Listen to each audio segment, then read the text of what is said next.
পরবর্তীকালে nutritional mode change হওয়ার পর তারপর উৎপন্ন হয়েছিল কি না ফর্মেশন অফ ওজোন লেয়ার, অর্থাৎ অক্সিজেন ধীরে ধীরে যুক্ত হয়ে O3 অর্থাৎ ওজোন লেয়ার তৈরি করেছিল।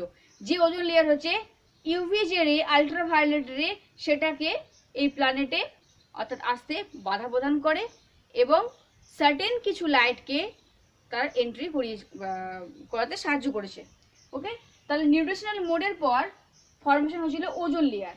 বোঝা গেছে যে ওজোন লেয়ারের কাজ ছিল যে ইউভি রেকে আটকানো এবং কিছু সার্টেন কিছু লাইটকে কি করেছিল তার প্রবেশে সাহায্য করেছিল। এরপরে উৎপন্ন হয়েছিল ফর্মেশন হয়েছিল কি ইউক্যারিওট।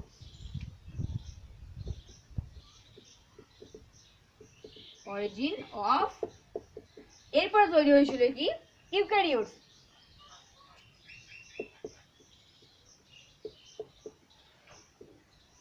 বোঝা গেছে? তাহলে বায়োলজিক্যালি প্রথম হয়েছিল কি বললাম যে প্রথম তৈরি হয়েছিল একটা প্রোবায়ন্ট, আদি সেল, আদি কোষ। সেই আদি সেল সেটা কোন মডেলের মধ্যে পাওয়া গেছে? মাইক্রোস্ফিয়ার মডেলের মধ্যে, যেখানে অর্ধবেদ্য পর্দা বেষ্টিত একটা প্রোটিনের গঠন, যে অর্ধবেদ্য পর্দা বেষ্টিত প্রোটিন অ্যামাইনো অ্যাসিডের সঙ্গে যুক্ত করে একটা প্রোটোবায়ন্ট বা আদি কোষ তৈরি করে। সেই আদি কোষ থেকে তৈরি হয় প্রোক্যারিওটস। প্রোক্যারিওটস কি হয় না, যার মধ্যে কোনো নিউক্লিয়ার মেমব্রেন, কোনো সাইটোস্কেলেটন প্রেজেন্ট ছিল না। সেই প্রোক্যারিওটস ধীরে ধীরে কি করতে থাকে না, তাদের সংখ্যাটা বৃদ্ধি করতে থাকে, বৃদ্ধিপ্রাপ্ত হয় কার ফলে? নিউট্রিশনাল নিউট্রিশন গ্রহণ করার মাধ্যমে।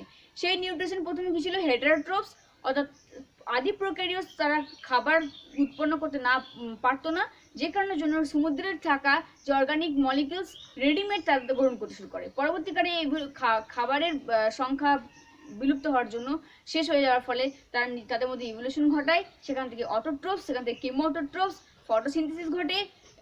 তারপর কিন্তু কন্ডিশন ছিল অ্যানারোবিক। পরবর্তীকালে যখন ফ্রি অক্সিজেনকে তারা ব্যবহার করতে শুরু করলো সমুদ্রের জল থেকে, তখন তারা কি করতে থাকলো না সারা সংশ্লেষ প্রক্রিয়ায় খাবার তৈরি করতে স্টার্ট করলো। প্রথম কাদের দেহে দেখা গেছিল? Blue green algae. তারপরে শুরু হয় ফর্মেশন অফ ওজোন লেয়ার। তখন কি হলো? অক্সিজেন যুক্ত হয়ে হয়ে ওজোন স্তর গঠন করে, যে ওজোন স্তর হচ্ছে আলট্রাভায়োলেট রেকে আটকায় এবং সার্টেন কিছু লাইটকে এন্ট্রি অ্যালাউ করে। তারপরে গঠিত হয়েছিল অরিজিন অফ ইউক্যারিওট। দেখো, অরিজিন অফ দ্য ইউক্যারিওটস অর্থাৎ ইউক্যারিওটসের উৎপত্তির নিয়ে দুই ধরনের বক্তব্য বলা হয়েছিল, দুই ধরনের কথা। একটা হচ্ছে সিম্বায়োটিক অরিজিন অর্থাৎ সিম্বায়োটের উৎপত্তি, আর একটা আমরা দেখব ইনভ্যাজিনেশন অর্থাৎ এই সিম্বায়ন্ট এবং ইনভ্যাজিনেশনের মাধ্যমে কি হয় না প্রোক্যারিওটসে জন্ম নেয়। তো সিম্বায়ন্ট অরিজিন কীভাবে হয়? বিজ্ঞানী মার্গিউলিস তিনি এই সিম্বায়োটিক অরিজিন দেখিয়েছিলেন। তিনি কি দেখিয়েছিলেন? যে অ্যানারোবিক প্রেডেটর হোস্ট সেল অর্থাৎ অবাধ শ্বসনকারী প্রাণীদের যে সেল, সেই সেল কোনো অ্যারোবিক প্রেডেটর সেলকে এনগালভ করে নেয়।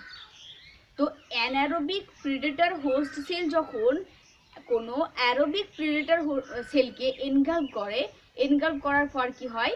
তাদেরকে ডাইজেস্ট করতে না পারার জন্য তাদের মধ্যে তারা ইন্টারাক্ট করে অর্থাৎ মিথজীবিতা সিম্বায়োটিক সম্পন্ন করে। মানে কি?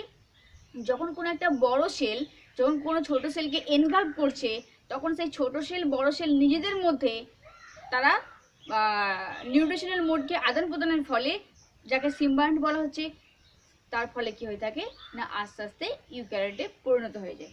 তাহলে কি বললাম কথা ভালো বুঝবে। সিম্বায়োটিক অর্গানিজম অরিজিন কিভাবে হয়েছিল না অ্যানারোবিক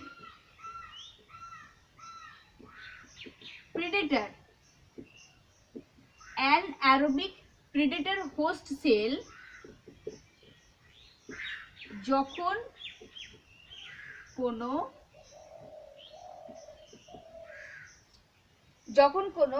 অ্যারোবিক এনগালভ করেছিল প্রিমিটিভ অ্যারোবিক ব্যাকটেরিয়া, যখন কোনো প্রিমিটিভ মানে প্রাচীন প্রিমিটিভ অ্যারোবিক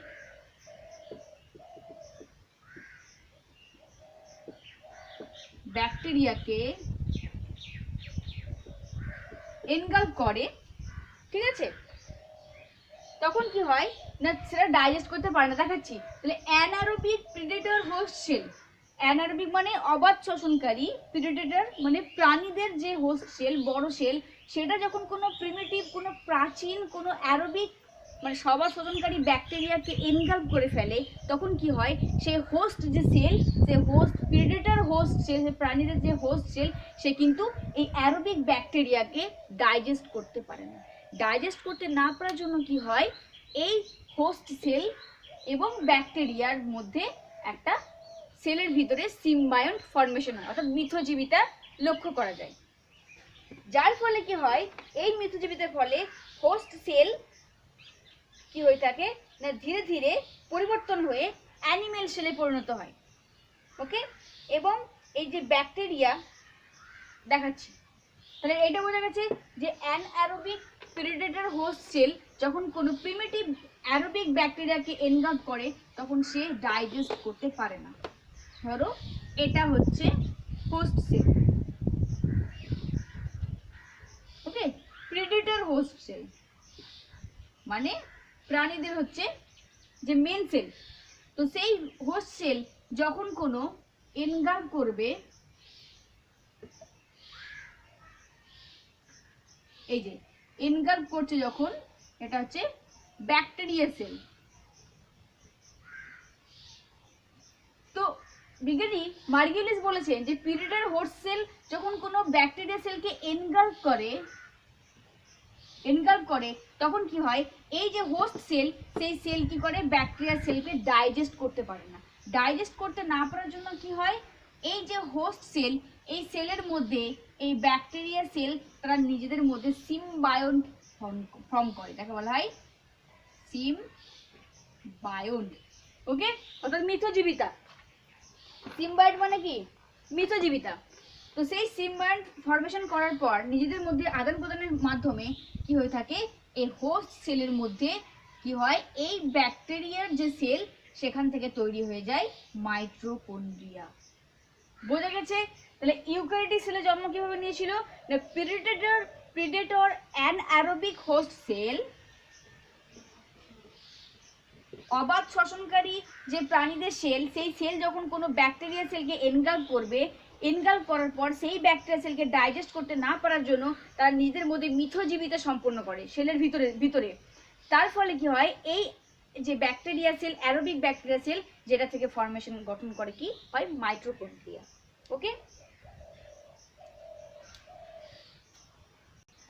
তাহলে ইউক্যারিওটিক সেলের কিভাবে উৎপত্তি হলো সেই অনুযায়ী বললাম দুটো কনসেপ্ট দেওয়া হয়েছিল।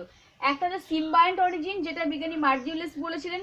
তিনি কি বলেন যে যেটা হোস্ট সেল, মেন সেল, সে যখন কোনো অ্যানারোবিক হোস্ট সেল, অবাধ শোষণকারী যখন কোনো হোস্ট সেল যখন কোনো অ্যারোবিক ব্যাকটেরিয়া সেলকে এনগাল্প করার পর সে সেটাকে ডাইজেস্ট করতে না পারার জন্য সেলের মধ্যে কি হয়, একটা মিথজীবিতা বা সিম্বায়ন্ট ফর্মেশন হয়। সিম্বায়ন্ট ফর্মেশন হওয়ার ফলে কি হয়ে থাকে না, সেই যে অ্যারোবিক ব্যাকটেরিয়া সেটা ফর্মেশন হয়ে যায় মাইটোকন্ড্রিয়াতে। ঠিক আছে, তিনি বলেছিলেন অটোমেটিক্যালি যখন হোস্ট সেল এনগাল্প করে অ্যারোবিক ব্যাকটেরিয়া, তার সঙ্গে কোনো blue green algae, host cell যখন সেই অ্যারোবিক ব্যাকটেরিয়া গ্রহণ করার সঙ্গে সঙ্গে সেটা প্রাণী সেল ফর্মেশন হচ্ছে, বাট যখন হোস্ট সেল কোনো অ্যারোবিক ব্যাকটেরিয়া, সবাদ শোষণকারী ব্যাকটেরিয়া এবং ব্লু গ্রিন অ্যালগিকে গ্রহণ করে, তখন সেখানে কি হয়, প্ল্যান্ট সেলের উৎপত্তি নেই। এবারে এই যে ব্লু গ্রিন অ্যালগি এবং অ্যারোবিক ব্যাকটেরিয়াকে এনগাল্প করলো, সেই অ্যারোবিক ব্যাকটেরিয়া গঠিত করে মাইটোকন্ড্রিয়া প্রাণীদের ক্ষেত্রে, আর ব্লু গ্রিন অ্যালগি গঠিত করে ক্লোরোপ্লাস্ট উদ্ভিদের ক্ষেত্রে। বোঝা গেছে? তাহলে বিজ্ঞানী মার্জিউলাস তিনি এটাই বলতে চেয়েছেন যে বড় সেল যখন কোনো ছোট সেলকে ভক্ষণ করবে, তখন সেটাকে ছোট সেলকে ডাইজেস্ট করতে না পারায় সেই ছোট সেল থেকে তৈরি হয়ে যায় মাইটোকন্ড্রিয়া এবং সেখান থেকে ইউক্যারিওটিক কোষের তৈরি। সেই বড় সেল যখন কোনো ব্যাকটেরিয়া সেল এবং কোনো ব্লু গ্রিন অ্যালগিকে ভক্ষণ করে, তখন সেই ব্লু গ্রিন অ্যালগি থেকে তৈরি হয় ক্লোরোপ্লাস্ট এবং কি হয় না, অ্যারোবিক ব্যাকটেরিয়া সেল থেকে ফর্মেশন হয়ে থাকে কি না, মাইটোকন্ড্রিয়া। ওকে, এটা হচ্ছে একটা কনসেপ্ট। আর অরিজিন অফ ইউক্যারিওটসের আর একটা কনসেপ্ট দিয়েছিলেন, সেটা হচ্ছে origin of invagination. Origin of ইনভ্যাজিনেশন।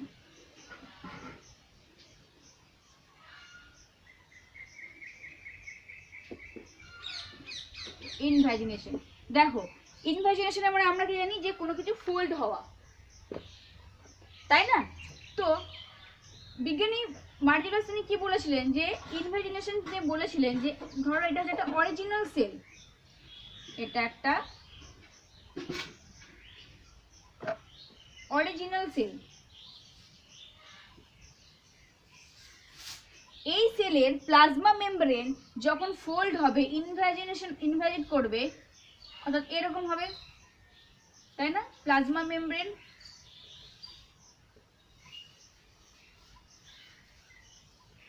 মেমব্রেনের ইনভ্যাজিনেট,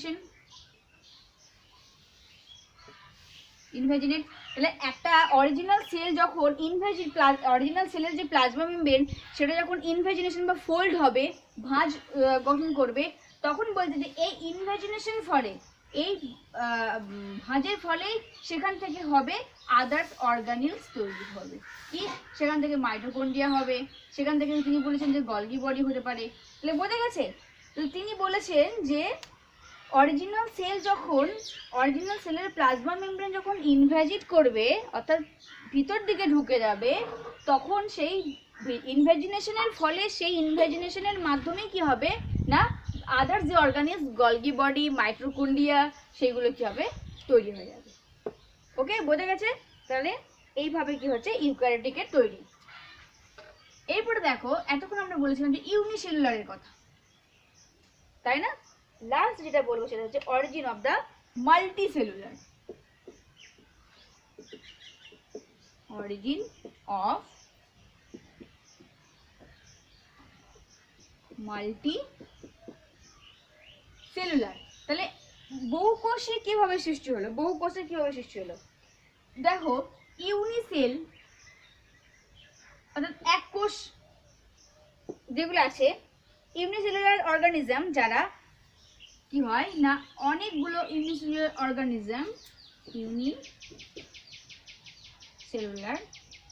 অর্গানিজম অর্থাৎ অনেকগুলো এক কোষী প্রাণী, তারা কি হয় নিজেদের মধ্যে আবদ্ধ হয়ে যুক্ত হয়ে সেখান থেকে তৈরি হয় মাল্টিসেলুলার অর্গানিজম। ওকে, তাহলে প্রথমে ছিল ইউনিসেলুলার, পরবর্তীকালে কি দেখা যায় যে সেই ইউনিসেলুলার অর্গানিজম যখন তারা নিজেদের মধ্যে যুক্ত হয়ে তৈরি করে কি মাল্টি সেলুলার অর্গানিজম, এইভাবে উৎপত্তি হয়েছিল। তো সব থেকে একদম লোয়ারেস্ট অর্থাৎ সব থেকে প্রাচীন এবং নিম্ন পর্বের প্রাণীদের মধ্যে কার দেহে প্রথম এই মাল্টিসেলুলার অর্থাৎ বহুকোষী লক্ষ্য করা যায় না? আমরা যদি ক্লাসিফিকেশনের সময় আমরা দেখেছিলাম সব থেকে প্রথম ছিল প্রোটোজোয়া, তারপর পরিফেরা, নিডারিয়া, টিনোফোরা, তাই তো? তো সেই যদি আমরা সেই র্যাঙ্ক দেখি তাহলে দেখবো যে সব থেকে একদম লোয়ারেস্ট যে অর্গানিজম যার মধ্যে প্রথম মাল্টিসেলুলার লক্ষ্য করা যায় সেটা হচ্ছে তোমার কি না স্পঞ্জের ক্ষেত্রে প্রথম লক্ষ্য করা যায়। স্পঞ্জ হচ্ছে সব থেকে প্রাচীন লোয়েস্ট মাল্টিসেলুলার অ্যানিমেল। বোঝা গেছে এটা? তাহলে এক কোষে থেকে বহু কোষ তৈরি হয়েছিল, সেল যুক্ত হওয়ার ফলে the lowest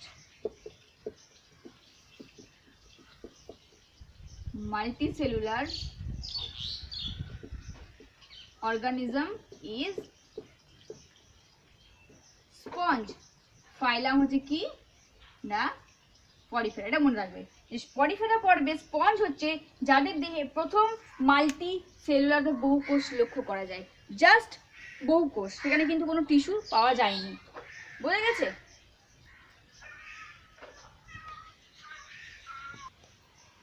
তাহলে দেখো প্রথম ছিল আদিম পৃথিবী,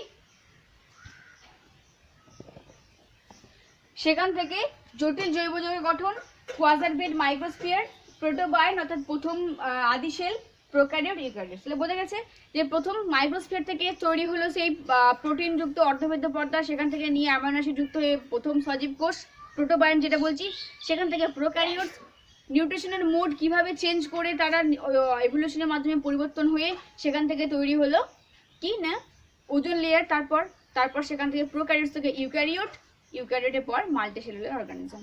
তো ইভলিউশনারি যে থিওরি অর্থাৎ কেমিক্যাল ইভলিউশন, বায়োলজিক্যাল ইভলিউশন, কীভাবে লাইফের উৎপত্তি সেটা দেখো কমপ্লিট। নেক্সট দিন আমরা অন্য টপিক শুরু করবো।